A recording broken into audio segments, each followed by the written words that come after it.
namanya Imam Ad-Daqqaq. Ketika beliau berbicara tentang kematian, kata beliau, man aktsara min zikril mauti ukrima bisalasa. Siapa yang sering-sering mengingat kematian, maka dia akan dimuliakan dengan 3 hal. Dan salah satu di antaranya itu qana'atul qalbi. Ya, itu disebut oleh beliau qana'atul qalbi. Ternyata dijelaskan oleh sebagian ulama, qana'atul qalbi kalau menggunakan bahasa Bugis, tulima pasikua atina. Itu bahasa Bugisnya qana'ah. Tulima pasikua. Jaki bahasa Bugis saya tidak paham ini. Itu bahasa Bugisnya, tulima pasikua. Tapi bagaimana sebenarnya penjelasan qana'ah? Ternyata dijelaskan oleh sebagian ulama tentang istilah qana'atul qalbi itu, hatinya selalu qana'ah, adalah dia selalu reda menerima apa saja yang diberikan Tuhan kepadanya. Sekalipun bukan berarti tidak ada usaha, tetap ada usaha untuk mendapatkan lebih dari apa yang diberikan Tuhan. Tetapi apapun yang diberikan Tuhan, maka dia syukuri dan dia reda menerima itu, karena bagi dia sebenarnya bukan pemberiannya, tetapi bagi dia yang terpenting adalah siapa yang memberikan. Jadi orang yang memiliki hati qanaah tidak terlalu fokus pada pemberian, tapi dia fokus siapa yang memberikan.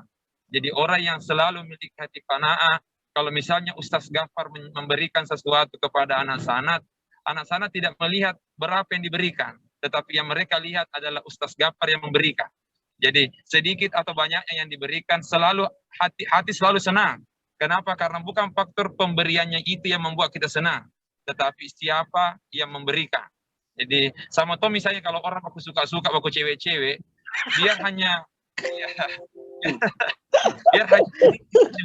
hanya dibelikan saja lontong di situ atau bakso 1 mangkok, gembiranya luar biasa, senangnya luar biasa. Mengapa? Sebenarnya bukan karena faktor berapa yang diberikan, tetapi siapa yang memberikan. Dan ketika kita sadar dan tentang apa dan tentang siapa yang memberikan, maka di situ akan memunculkan qanaah. Karena qanaah adalah keredaan hati untuk menerima apa saja yang diberikan Tuhan. Jadi itu yang sedikit saya pahami dari istilah qanaah berdasarkan penjelasan ulama terkait dengan ungkapannya dari Imam Ad-Daqqaq tadi. Karena prinsipnya begini, kullu fi'lil hakim lahu hikmah. Segala sesuatu yang ditentukan oleh Allah yang Maha Bijaksana, Al-Hakim, pasti ada hikmahnya di sana. Sehingga di situ akan melahirkan qanaah. Dan qanaah ini, itulah nanti akan menjadi sebab munculnya syukur dan sabar. Karena ketika kita memiliki hati qanaah, ternyata yang diberikan Tuhan adalah sesuatu yang menyenangkan, maka di situ ada kesyukuran. Tapi ternyata ketika yang diberikan Tuhan itu ada sedikit sesuatu yang menyakitkan, di situ ada kesabaran. Dan sabar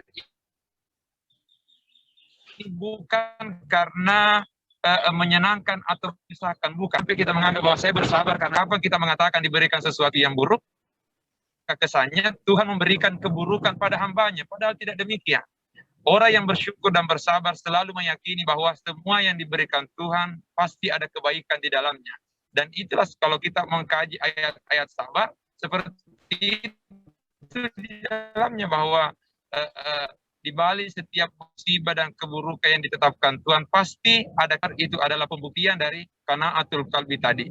Jadi ketika ada orang memiliki hati qanaah, selalu reda menerima ketentuan Allah, pasti hatinya penuh dengan kesyukuran dan kesabaran. Tapi nareko engkau tahu kalau ada orang selalu mengatakan dirinya qanaah, tetapi ketika mendapatkan kebaikan dia pandai bersyukur, tapi begitu mendapatkan sesuatu yang menyulitkan dia susah untuk bersabar.